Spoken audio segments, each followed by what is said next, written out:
हर खबर पर होगी आपकी पकड़। डाउनलोड कीजिए एबीपी लाइव ऐप। नमस्कार, रात के 8 बजे के नंबर 1 शो एबीपी स्पेशल में आपका बहुत बहुत स्वागत है। मैं हूं आपके साथ अनुराग मुस्कान। तो आइए खबरों का सिलसिला शुरू करते हैं।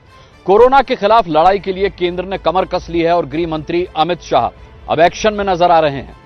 दिल्ली में बेकाबू होते हालात के बीच अमित शाह निरीक्षण के लिए हॉस्पिटल पहुंचे।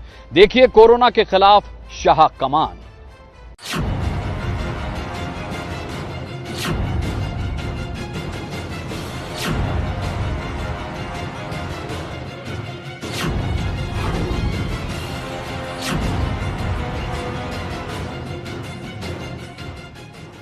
गृह मंत्री ने कोरोना से जंग के मैदान में संभाल लिया है मोर्चा।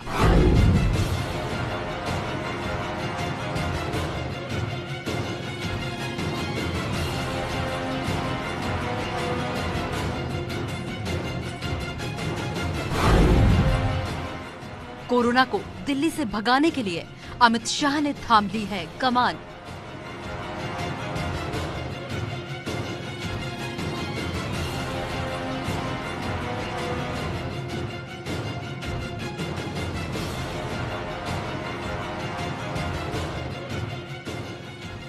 ये तस्वीरें उस वक्त की हैं जब गृह मंत्री अमित शाह दोपहर को दिल्ली के एलएनजेपी अस्पताल पहुंचे थे।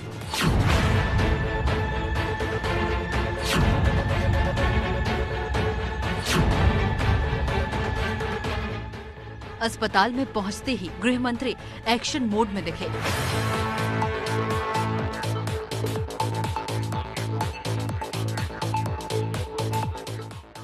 डॉक्टरों की टीम के साथ गृह मंत्री ने अस्पताल के अलग अलग विभागों का दौरा किया।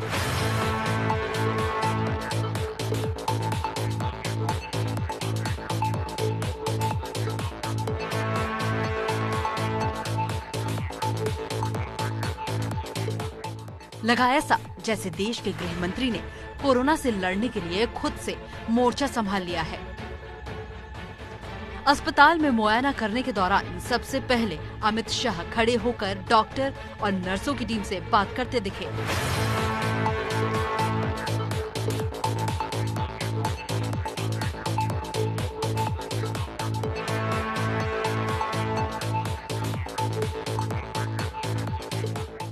अस्पताल के अंदर अमित शाह के एक्शन की और तस्वीरें दिखाएं, उससे पहले उन नर्सों से मिलवाते हैं जिनका हौसला आज अमित शाह ने बढ़ाया। गृह मंत्री अमित शाह ने जब एलएनजेपी हॉस्पिटल में सिस्टर्स से भी बात की, मुलाकात की, उनसे राय मशवरा किया। मैडम, आपका नाम क्या है? मेरा नाम जीमोल शाह जी है। आज जब गृह मंत्री पहुंचे आप लोगों से, उन्होंने मुलाकात की, बात की, क्या बातें हुई? हाँ जी, उन्होंने हमें स्पेशली बुलाया क्योंकि नर्सेस फ्रंट लाइन में काम करते हैं ना, इसलिए उन्होंने बोला है हमें मतलब मिलना चाहते हैं, इसलिए हमें बुलाया। हम गए थे, मतलब बहुत अच्छा सा हमारे से बात किया है। आप लोग अच्छा कर रहे करके मुझे पता है और आगे भी आप लोगों को कुछ भी बात हो मतलब हम लोग देखेंगे, कोई प्रॉब्लम नहीं है। क्योंकि हमें एक मोटिवेशन मिल गया क्योंकि हमारे साथ भी कोई है, हमें भी आगे बोलने के लिए कोई है। ये बहुत अच्छा लग गया हमें और हमें काम करने का और अच्छा सा मोटिवेशन मिल गया। कुछ सुझाव भी मांगा आप लोगों? उन्होंने लास्ट में कहा nurses is the backbone of this hospital. इस तरह से उन्होंने हमारा जो एनर्जी हमें और फिर डाल दिए, जिसके वजह से हमें भी बहुत मतलब अंदर से बहुत खुशी महसूस हुआ और एनर्जी के साथ और भी हम काम करेंगे और दूसरों को भी गाइड करेंगे। पूरा लाइफ सेविंग के लिए हम पूरा ट्रायल करेंगे। अस्पताल में साथ चल रही डॉक्टरों की टीम गृह मंत्री को विभागों के बारे में बता रही थी। गृह मंत्री भी लगातार अस्पताल के बारे में जानकारी ले रहे थे। यहाँ उन्होंने कोरोना लैब का भी निरीक्षण किया।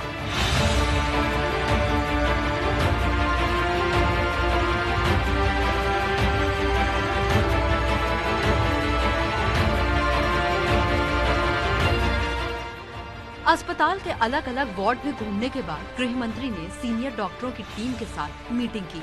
ये तस्वीरें उसी मीटिंग की हैं। अमित शाह सामने बैठे हैं और दोनों तरफ मेडिकल विभाग की टीम उन्हें जानकारियां दे रही है। और दिल्ली के बाहर की जो डेथ है वो ओनली 14 है। एडमिशन काफ़ी सारे हमारे 20 से 25% दिल्ली से बाहर, जैसे गाजियाबाद, नोएडा, गुड़गांव। 24 घंटे में सर 20 डेथ हुई, पॉजिटिव मिला के और नेगेटिव मिला के। 11 पेशेंट हैं वो जो कि नॉन कोविड है, सस्पेक्टेड है, और 9 पॉजिटिव डेथ हुआ है 24। मीटिंग में गृह मंत्री ने कोरोना से निपटने की तमाम तैयारियों के बारे में डॉक्टरों से जानकारी ली और जरूरी दिशा निर्देश दिए। हम इस समय एलएनजेपी अस्पताल के इमरजेंसी में, जहां आप देखिए गृह मंत्री अमित शाह यहां इमरजेंसी वार्ड में इंटर कर गए हैं। वो इमरजेंसी वार्ड का जायजा लेने पहुंचे हैं। अब इमरजेंसी वार्ड से बाहर निकले हैं गृह मंत्री और बाहर निकल रहे हैं इमरजेंसी वार्ड से, और बाहर निकलकर सीधा वो जाएंगे। फिलहाल इमरजेंसी वार्ड का उन्होंने डॉक्टरों की टीम के साथ जायजा लिया है, पूरा देखा है कि इमरजेंसी वार्ड में क्या क्या जरूरत की चीजें हैं, क्या क्या नहीं है। अमित शाह का ये दौरा काफी अहम इसलिए माना जा रहा है क्योंकि ये पहली बार है जब गृह मंत्री कोरोना के इलाज की जानकारी लेने खुद अस्पताल पहुंचे थे। दिल्ली का एलएनजेपी यानी लोक नायक जयप्रकाश अस्पताल वही अस्पताल है जो पिछले कई दिनों से विवादों की वजह से चर्चा में है। फैमिली वालों को इन्फॉर्म तो करो कि उनके नहीं है, उनके पेशेंट खत्म हो चुके हैं, नहीं कर रहे हैं। कोई बात नहीं, अभी तक फोन नहीं किया। अभी तक फोन नहीं आया उनकी तरफ से।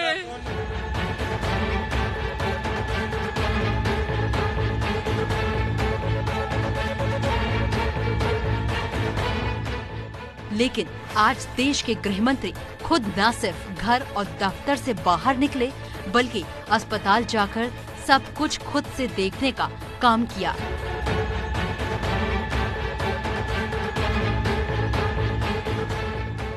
यहाँ गौर करने वाली बात ये है कि अमित शाह पिछले 2-3 दिनों से पूरे एक्शन में हैं।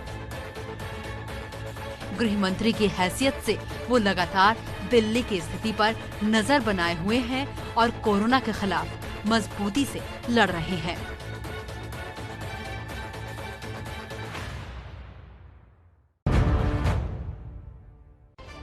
दिल्ली में कोरोना जिस रफ्तार से बढ़ रहा है उसने सबकी चिंता बढ़ा दी है, धड़कनें बढ़ा दी हैं। दिल्ली में कोरोना को लेकर अमित शाह ने बहुत बड़ी बैठक की है।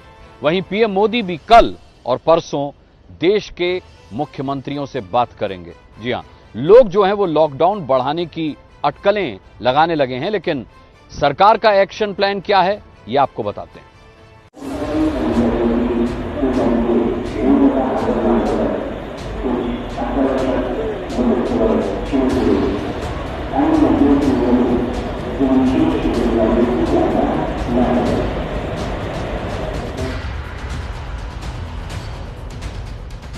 करीब 3 महीने बाद मुंबई की लाइफलाइन कही जाने वाली लोकल ट्रेन ग्रीन सिग्नल मिलते ही दोबारा पटरी पर दौड़ने लगी है।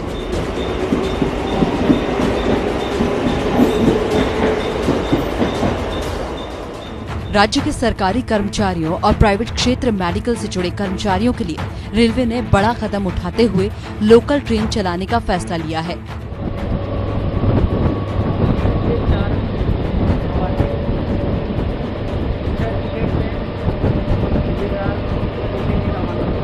ये लोकल सिर्फ और सिर्फ राज्य सरकार के कर्मचारियों के लिए है और प्राइवेट सेक्टर में जो डॉक्टर, नर्सेस, वार्ड बॉय काम करते हैं उनके लिए ये लोकल जो है चलाई जा रही है। महाराष्ट्र सरकार ने केंद्र से ये मांग की थी कि लोकल शुरू कर दी जाए, क्योंकि पिछले कुछ दिनों से जब से मिशन बिगिन अगेन शुरू हो गया है तब से रोड की जो ट्रांसपोर्टेशन है, बसेस की ट्रांसपोर्टेशन है, उनके ऊपर बहुत ज्यादा प्रेशर आया था।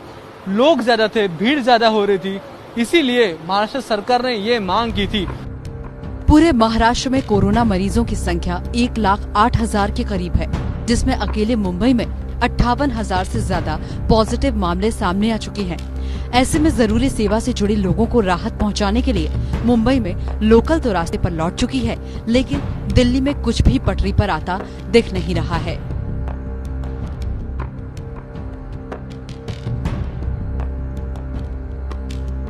राजधानी दिल्ली में कोरोना की रफ्तार बेकाबू होती जा रही है। 24 घंटे में 2,200 से ज्यादा मामले सामने आने के बाद दिल्ली में कुल मरीजों की संख्या 41,000 के पार पहुंच चुकी है। दिल्ली में बिगड़ते हालात को देखते हुए गृह मंत्री अमित शाह ने दिल्ली के सभी राजनीतिक दलों के साथ बैठक की है। बैठक में घर घर जाकर स्वास्थ्य सर्वे, 20 जून से रोजाना 18,000 टेस्टिंग। बीजेपी ने बैठक में प्राइवेट अस्पतालों में मनमानी का मुद्दा उठाया। भारतीय जनता पार्टी ने अपने सुझाव के रूप में ये कहा है कि प्राइवेट हॉस्पिटल में जिस तरह से मनमानी हो रही है उसके चार्जेस फिक्स किए जाएं। टेस्टिंग में भी भारतीय जनता पार्टी ने मांग की कि जितने चार्जेस हैं 50% उसमें वेव ऑफ किया जाए। आम आदमी पार्टी का कहना है कि प्राइवेट अस्पताल में जांच के रेट को लेकर फैसला जल्द लिया जा सकता है। 18,000 पर डे टेस्टिंग का लक्ष्य रखा गया है, वो 20 जून तक हासिल करना है उस लक्ष्य को। इसके साथ साथ बेड बढ़ाने की भी बात हुई। 46% बेड आज भी खाली हैं दिल्ली के हॉस्पिटल्स के अंदर, जिसमें सरकारी अस्पताल हैं, प्राइवेट अस्पताल हैं। लेकिन अब जो बेड बढ़ाने की बात हुई है 1900 स्टेट गवर्नमेंट के हॉस्पिटल में, 2000 सेंट्रल गवर्नमेंट के हॉस्पिटल में, 1178 प्राइवेट हॉस्पिटल्स में, 8000 रेलवे कोचेस के जरिए और 4000 होटल्स के जरिए बेड बढ़ाने की बात हुई है। वहीं कांग्रेस ने दिल्ली की इस हालत के लिए केंद्र और केजरीवाल दोनों को जिम्मेदार ठहराते हुए कई सुझाव दिए। और सीधे तौर पर दिल्ली सरकार और गृह मंत्रालय या हिंदुस्तान की सरकार इसके लिए जिम्मेवार है जो दिल्ली ने भुगता है। हमने माननीय महामहिम एलजी साहब को भी ये बातें रखी थी, कुछ पॉइंट और जो फीडबैक था वो भी हमने ऐड किया, जिसमें खासतौर से जो इंफ्रास्ट्रक्चर है जिसके बारे में भारत सरकार सजेशंस ले रही थी, आश्वासन दे रही थी। हमने ये भी कहा है कि आप स्टेडियम प्रगति मैदान की तर्ज पर आप करें। स्कूल बंद है, स्कूलों से और कॉलेजों में जो हॉस्टल्स हैं उनकी भी सुविधाएं लेनी चाहिए। देश में कोरोना मरीजों की संख्या 3,32,000 से भी ज्यादा है। महाराष्ट्र और तमिलनाडु के बाद सबसे ज्यादा संक्रमित मरीजों की संख्या दिल्ली में ही है। प्रधानमंत्री मोदी कोरोना मरीजों की बढ़ती संख्या को लेकर कल और परसों सभी राज्यों के मुख्यमंत्रियों से चर्चा करने वाले हैं। अब बात करते हैं बिहार की। कोरोना के मुद्दे पर शुरू हुई राजनीति पोस्टर के जरिए गर्माती जा रही है। अब तो बिहार में गायब पॉलिटिक्स भी शुरू हो गई है। जी हां, गायब पॉलिटिक्स। तेजस्वी नीतीश पर गायब रहने का आरोप लगा रहे हैं तो मांझी नीतीश की तारीफ कर रहे हैं। क्या तेजस्वी की गायब पॉलिटिक्स काम आएगी या फिर गठबंधन में तेजस्वी के नाम पर दरार आने वाली है? देखिए।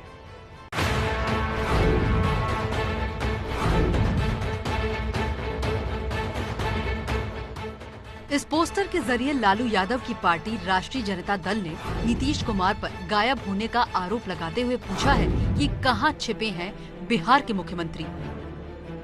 ब्लैक बैकग्राउंड पर लिखे शब्दों के जरिए नीतीश कुमार पर आराम करने का आरोप लगाया गया है। पोस्टर रिलीज करने के बाद तेजस्वी बकायदा कैमरे के सामने आए और यही बात दोहरा भी थी। आज 91 डे है, 9 दिन जब हो जाएगा तो 100 दिन हो जाएगा। तो 100 दिन यानी आज से 9 दिन बाद तक अगर मुख्यमंत्री बाहर नहीं निकलेंगे तो हम लोग जो है ढोल पिटवाने का काम करेंगे। बिहार का मुख्यमंत्री कहां गायब है?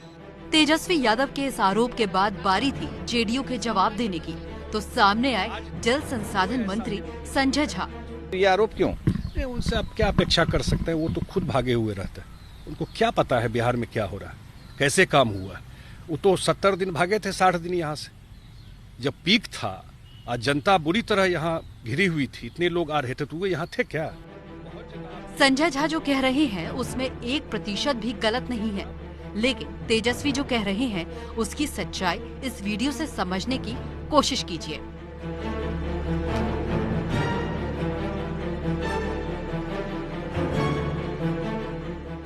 टीवी स्क्रीन पर नीतीश कुमार का दिख रहा ये वीडियो 13 जून का है, यानी पोस्टर लगाए जाने से 2 दिन पहले का।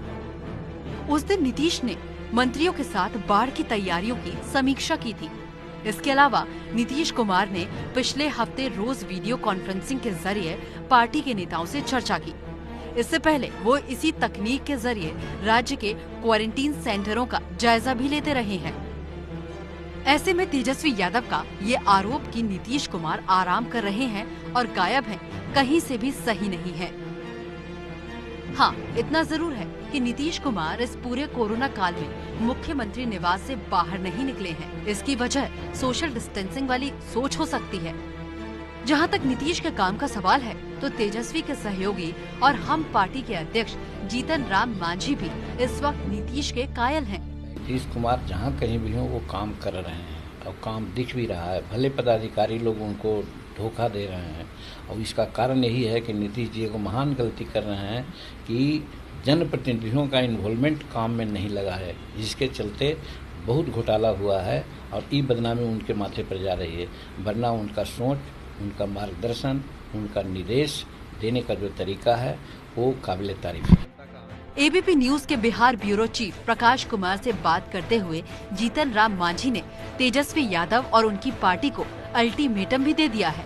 अब तो फाइनल डेड लॉक हमने दे दिया है डेट कि 25 तारीख तक अगर ये बातें नहीं हुई तो 26 तारीख को हम लोग नए रूप में जाने जाएंगे। नए रूप से क्या मतलब है कि आप लोग नए गुट बनाएंगे? कुछ भी हो सकता है। हम लोग, आप लोग कौन कौन? हम हैं, उपेंद्र कुशवाहा जी हैं, सहनी जी हैं, सीपीआई हैं, वो चंद्रशेखर जी की पार्टी हैं, बसपा के लोग हैं। असल में मांझी और महागठबंधन के बाकी सहयोगी तेजस्वी के कामकाज के तरीके से नाखुश हैं। कहा जा रहा है कि तेजस्वी यादव सहयोगियों को साइड करके अपने हिसाब से फैसले ले रहे हैं।